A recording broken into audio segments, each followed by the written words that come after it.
and onward to Malaba, seamlessly connecting Kenya to Uganda, Rwanda, Burundi, and DRC, the very heart of the Africa Continental Free Trade Area dream. Fellow citizens, to some, these projects may seem too ambitious, perhaps even out of reach.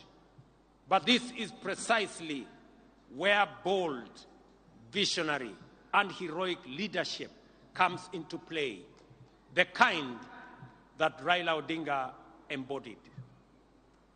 It is the reason that on this Mashujaa Day, in recognition of his extraordinary contribution and enduring legacy, the government and the people of Kenya inscribe Raila Odinga's name among the foremost of our heroes under the public seal of the Republic of Kenya.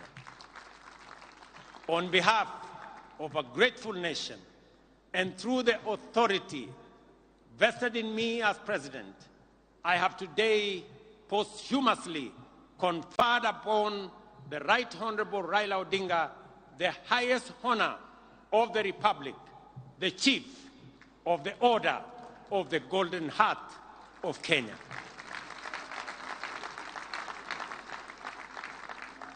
Fellow citizens, I recall that when I spoke during Raila Odinga's state funeral, I wondered, where will another Raila come from?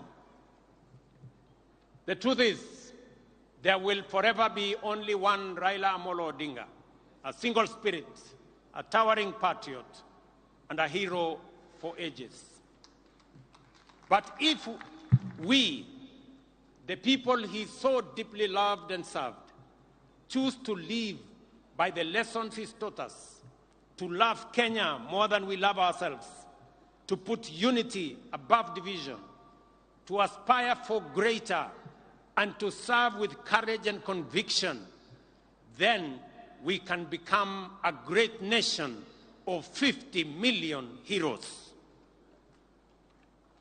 And in doing so, Kenya will rise from the heights once thought unimaginable within our generation.